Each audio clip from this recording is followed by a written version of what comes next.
दिल्ली येथील विद्यार्थ्यांच्या मारहाण प्रकरणी सिडको बंदला विविध पक्ष संघटनांचा मोठा प्रतिसाद। आज दिनांक 23 जुलै रोजी सकाळी 10:30 वाजता सिडको हडको बंदचं आवाहन वंचित बहुजन आघाडी, भारतीय राष्ट्रीय काँग्रेस, शिवसेना उद्धव बाळासाहेब ठाकरे पक्ष, राष्ट्रवादी काँग्रेस शरदचंद्र पवार गट, संभाजी ब्रिगेड तसंच इतर विविध सामाजिक संघटनांच्या वतीनं 23 जुलै रोजी सिडको हडको बंदचं आवाहन करण्यात आलेलं होतं। भारतीय जनता पक्षाच्या हुकुमशाहीच्या विरोधात सर्व विरोधी पक्षांच्या महाराष्ट्र बंदच्या हाकेला सिडको हडकोतील विविध पक्ष संघटनांच्या वतीनं प्रतिसाद देण्यात आला। व्यापारी बांधवांनी आपली व्यापारी प्रतिष्ठाने, दुकाने बंद ठेवून या बंदमध्ये सहभाग नोंदविला होता।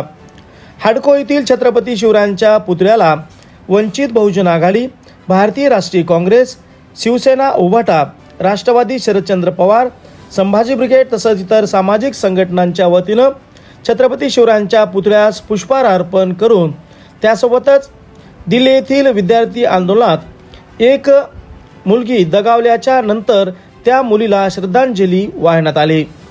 त्यानंतर हडको छत्रपती शिवराय पुतळा, पंचशील बुद्ध विहार, ज्ञानेश्वर नगर, साहित्यरत्न अण्णाभाऊ साठे पुतळा, सिडको छत्रपती शिवराय पुतळा, माता रमाई आंबेडकर चौक, महाराणा प्रतापसिंह पुतळा, संभाजी चौक, लातूर फाटा, आंबेडकर चौक इथून हा आंदोलनकर्ते नांदेड येथील मुख्य आंदोलनामध्ये सहभागी झाले होते।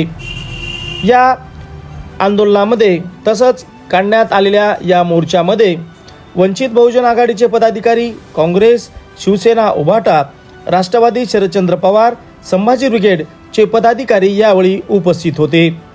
पोलीस ठाणे नांदेड ग्रामीणच्या वतीनं पोलीस निरीक्षक ओमकांत चिंचोळकर व त्यांच्या पोलीस बांधवांच्या वतीनं चोख पोलीस बंदोबस्त तैनात करण्यात आलेला होता।